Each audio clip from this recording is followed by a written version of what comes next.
Sa bidyong ito, isang sikat na ilog ang pupuntahan natin dito sa Pangasinan. Isang ilog na makikita sa San Quintin, kung saan ang tubig nito ay galing sa Carapallo Mountain ng Nueva Vizcaya. Kilala ito dahil sa malamig at malinaw na tubig, preskong hangin at natural na ganda ng kapaligiran. Kaya sa araw na ito, papasyalan natin ang Dipalo River para alamin kung paano pumunta rito. Kaliwa po tayo dito sa may tulay, ang cruising ng tulay. Magkano ang babayaran? Tapos ano ang makikita natin dito? Sino ang makikilala natin sa lugar na ito? Ay, ito sakto. Kaya tara mga par, umpisa na natin ang kwento.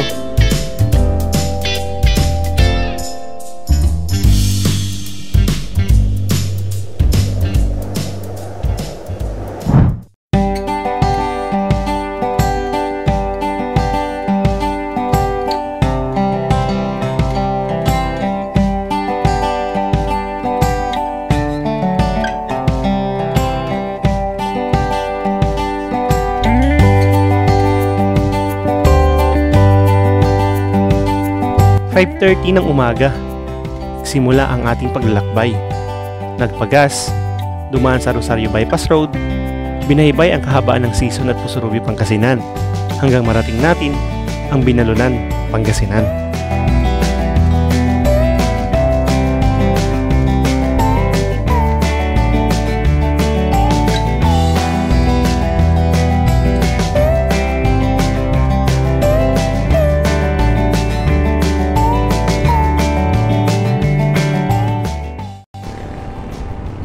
Time check mga pal, 6:28 at nandito na tayo sa may bayan ng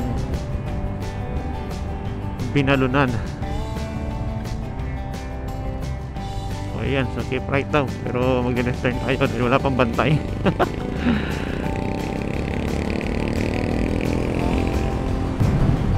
Grabe, 6:30 pa lang ng umaga mga par, pero yung araw mataas na, nakakasilaw na. Mali yung visor na ginamit natin. Dapat yung tinted, hindi yung clear. Kala ko kasi gabi, ano pa, madilim pa bago tayo makaalis dito. Pero ngayon 6:30 ng umaga, ang taas na ng araw, nakakasilaw na. Yan mga paro. Oh, lupit ng Aerox. May sidecar. Quality. Ang gandeng, ganda naman doon. May sidecar yung Aerox. Lupit. Pampasada siguro or private family service. Habang nasa kaligitnaan ng biyahe, biglang bumungad ang isang grupo ng makapal na ulap sa banda ng Santa Maria, na parang unti-unti kang nilulubog sa ulap, at sa mga sandaling iyon, pakiramdam mo'y para kang lumilipad.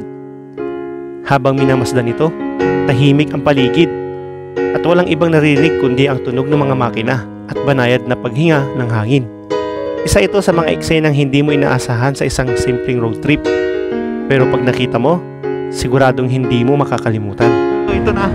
Ito na yung Santa Maria Bypass Road.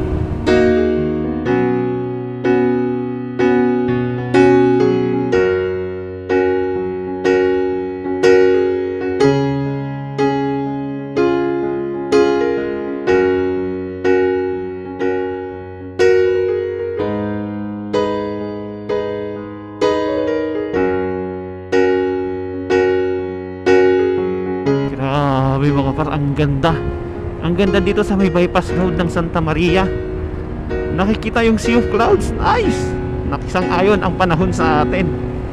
Pag nasa taas yung drone, grabe, ang ganda. Ang ganda ng tanawin. Parang lumulutang pag nakikita mo talaga ang sea of clouds. Ay, ayos.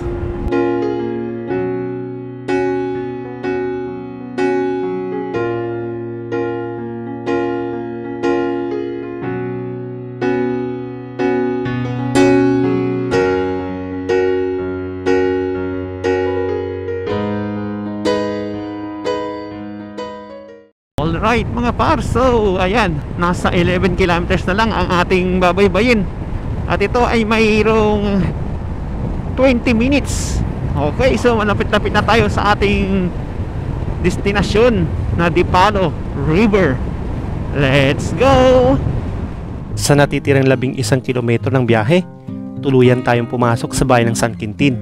Tahimik ang kalsada habang isa-isa nating dinaraanan ang mga karatig barangay nito. Hanggang sa lumiko tayo, pakaliwa patungo sa Dipalo. At dito pa lang sa daanan, bumungad ang mga tanawin na parang uhang-uha sa postcard. Ang mga kabundukan na unti-unti naglalabasan ang kanilang kulay habang tinatamaan ang liwanag ng araw.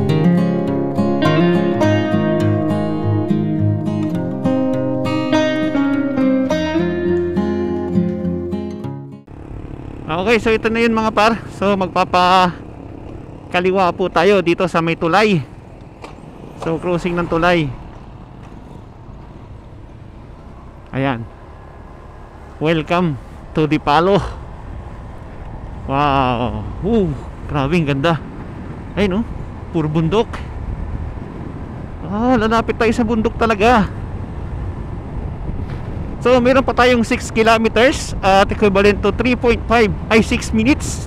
So meron pa tayong 6 minutes at equivalent to 3.5 kilometers.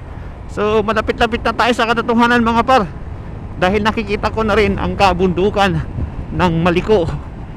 Ayan mga par. Wow. Nueva Vizcaya. Bundok ng Nueva Vizcaya. Ay ay ay. Muntik na naman tayo. Ayun nga par. Grabe oh. Kapag lumalabas na yung araw, unti-unting lumalabas yung itsura ng bundok. Ayan oh. Wow. Ang ganda.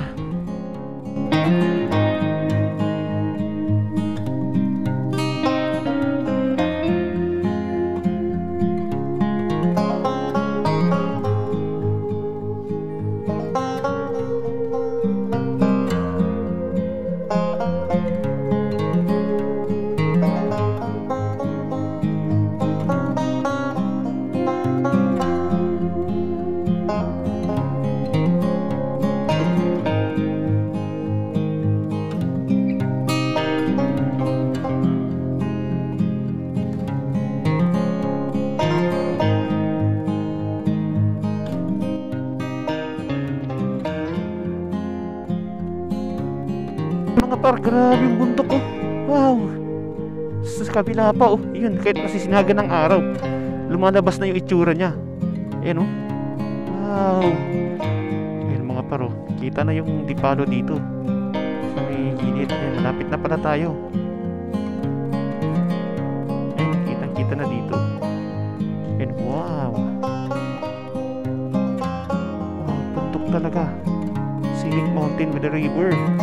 Ayan mga par, so malapit na pala tayo sa may Dipalo. Nakita na natin sa may drone. Ilan na lang ba to? 400 meters na lang. Pero ang ganda, hindi na ng tubig ngayon. Kita ko sa may drone natin, yung kulay blue, yung umaagos. At sa wakas, okay, so yan na mga natin par. ang Dipalo River. Welcome to Dipalo River Park. I love San Quintin. Wow.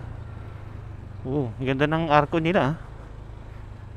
Discount mga par, so local entrance fee 5 pesos. Tapos environmental fee for mga turista 20 pesos per head. Alright, so meron ditong deposit 100, no basura, no refund. So ayan mga par, mayroong 20 pesos tayong babayaran sa entrance fee. Let's go. Wow. Ito na. Ang ganda naman pala dito eh. Maluwang din naman pala siya. Ayan oh. So dito yung parkingan. So maayos na siya. Motor park and tricycle, 4 wheels. Ginawa na nila ng parking. Alright. Ayan. Ayan mga par, so nandito na tayo sa mismo kanilang Dipalo River. Wow, mamaya natin titignan yung dam nila. So dito muna tayo sa may kanilang marker. Welcome to Dipalo River. So try natin papaliparan to ng drone para makita natin kung gaano ba kaganda ito sa taas.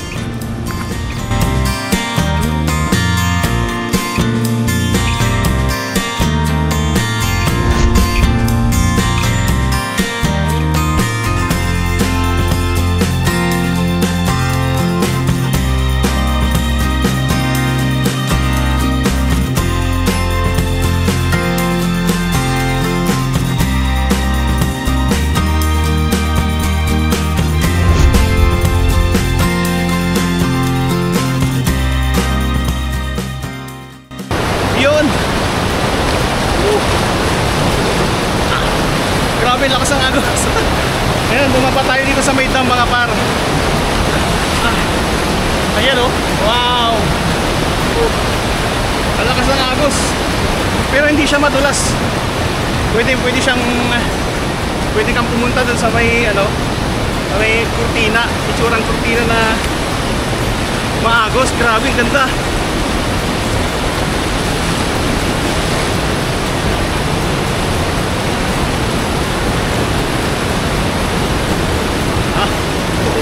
Nandito tayo mismo sa mismong dam, yung pinaka binabagsakan ng tubig. Ayan oh. Oh. Wow. Woohoo. So, ayan mga par. Oo nga, tama nga. Nasa 10 to 15 feet yung taas ng simento na nakaharang. Anong ganda!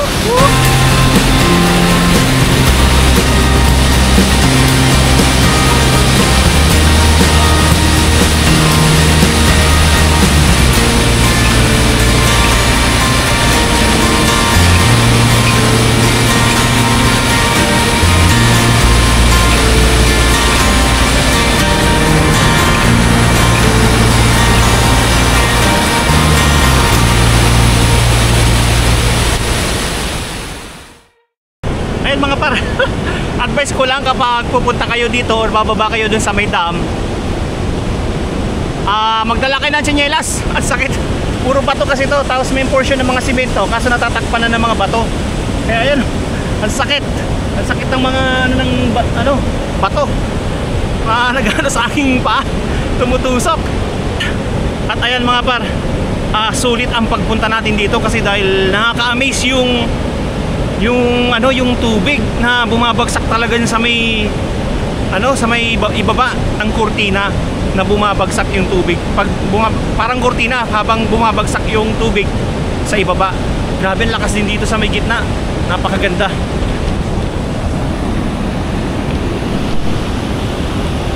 Kapag titingnan natin yung tubig mismo talaga galing dyan sa may bundok, dyan sa may Nueva Vizcaya,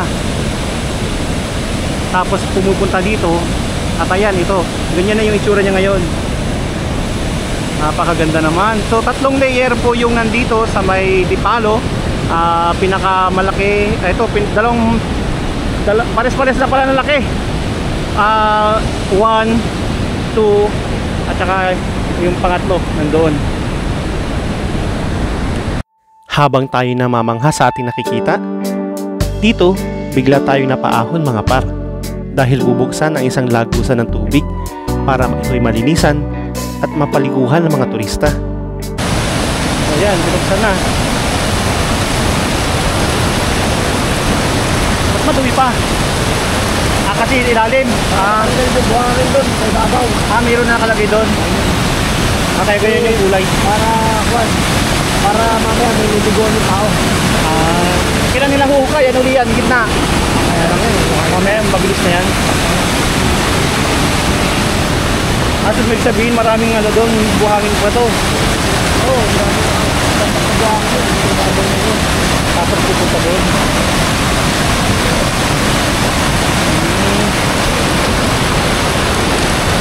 Dito meron na rin to, buhangin. At sa dulo ng ating kwento, nilibot natin ang Dipalo at nakilala rin natin ang mga lokal ng Nueva Ecija. Okay mga pat, so itong cottage nila dito, worth 200 daw, sabi ni na kuya. So yung information center dito sa Dipalo. Ayan, tapos kung gusto mo ng ano, medyo malaki, ayun, yung mga may concrete doon. Ayan, tingnan natin dito. Ayan mga par, ito yung worth 300. So concrete siya. Tapos may, yan, may hugasan na rin, pero walang faucet. Pero pag mayroon kayong mga pagkain, pwede nyo ilagay dito. Ayan, so okay naman siya, malamig itong concrete na to, itong cottage concrete ito, maganda. Ayan mga par, so mayroon palang gripo dito. Ayan oh. Ito. Oh, malakas yung pressure ngayon, nawala. Ayan, so baka siguro switch nila doon. Ayan, may gripo pala dito, pwede naman pala talaga maghugas. Ayan, kung gusto mo naman ng mga malilim mga par, dito sa Dipalo, ayan oh, puro puno. So pwede ka magstay dito for kung mayroon kayong mga ano, panglatag. So ayan, pwede niyo nang ilagay dito. Malamig dito at saka presko. Dahil napapalibutan ng mga puno. Tapos may mga playground pa dun. Kung may mga bata, yan, pwede maglaro dito sa may playground nila. Ayan. So medyo basa ito kasi dahil umulan. Ang kahapon or gabi, umulan at kagabi. So ganito na yung itsura muna niya. Pero pagdating ng tanghali, pwede na ito. So magbaon lang kayo ng mga mga lotions, pangras sa mga insekto para hindi naman kayo masyadong makagat ng mga lamok. Kasi syempre di ba lilim, mapuno. May mga ano yan, insekto na nakatira dyan. So yun lang, for protection lang naman. Okay, alright. So andyan mga par, andito yung mga Friday ngayon. So nandito nagbabakasyon or nagliliwaliw yung mga taga Muñoz, Nueva Ecija. Ayan mga par. Hi! You know. Yan. Nice. Hito sakto. Dito. Ang ganda kayo dito. Hapon, sir. Hapon, sir. Wala namang overnight kasi, no? Wala sir. Sir, kain ka. Sige po. Punta Shoutout pa. ako sa sa 40 Up Bowlers Muñoz. Yun, Bowlers Muñoz. Basketballista. Basketball. Yun. So mga basketball sports nyo? Hindi naman. Ano lang to? Team building po ng Sa opisina. Okay. LGU Muñoz. LGU Muñoz. Para. Okay. Si Kuya Limuel. Junior sir. Limuel. Junel. Junior sir. Yun. Sige. Shout out sa kanila. LGU Muñoz. Okay. Ayan.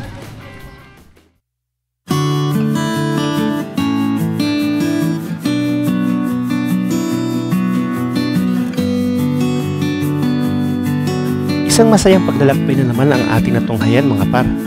Sa haba ng ating biyahe, masasabi natin itong sulit na sulit sa lahat. Nakakita tayo ng sea of clouds. Nadaanan natin ang mga kabundukan na tila painting. At syempre, nasaksihan natin ang likas na ganda ng Dipalo River. Bonus pa diyan ang mga lokal na nakilala natin, nakangiti, masiyahin, at tunay na proud sa ganda ng lugar. Iba talaga ang saya kapag kalikasan ang kasama mo sa biyahe. Kaya hanggang sa susunod na lakad, sama-sama ulit tayo sa panibagong kwento, panibagong destinasyon, at panibagong adventure.